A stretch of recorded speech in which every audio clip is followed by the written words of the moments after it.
1. Freedom. How God Redeems His People. Kevin DeYoung. Your mistakes will always be with you. That's what our world says. Supposedly, we live in a time of moral relativism, but if you spend any time on the internet, you'll know we don't really have very many moral relativists. It is merciless, a place of guilt, shame, and Twitter mobs. If you have said the wrong thing on social media, if you posted the wrong thing when you were 16 years old, it will be forever recorded in digital history. Some employer sometime is going to find it, or new acquaintances are going to look back through your profile and see it, and so you can never escape your past.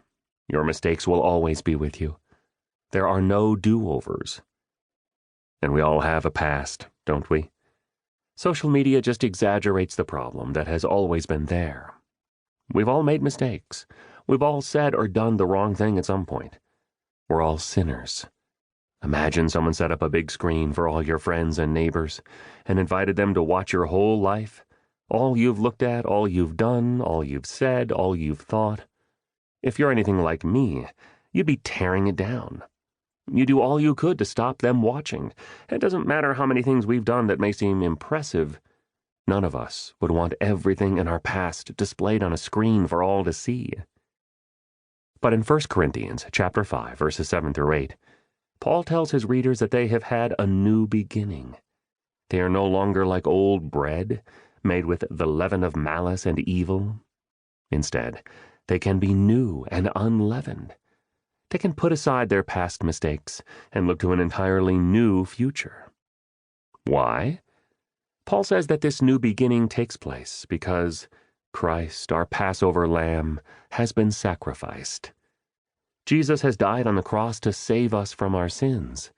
And so, as Christians, we understand what the world does not, that you can start over.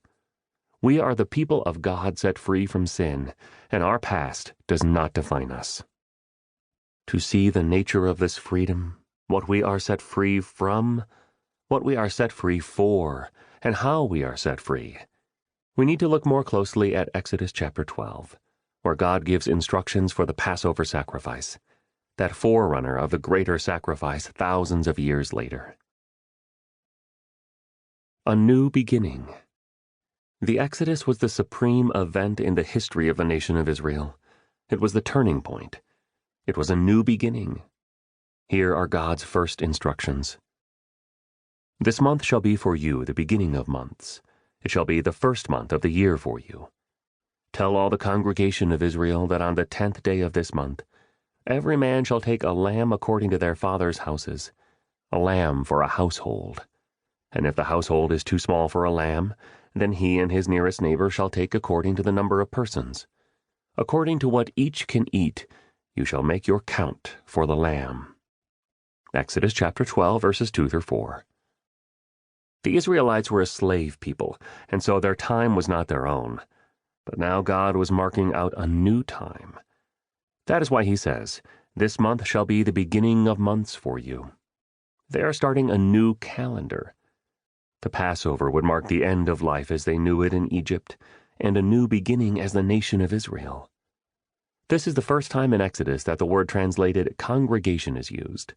They have been called Hebrews, and they have been called sons of Israel, but now, uniquely, they are called a community, a congregation. No longer slaves, but a people, a nation. They can share lambs between households because there is a fundamental unity in this one body. They are starting out as a new nation, with a new identity, a new name, and a new beginning. They get to start over. They are free.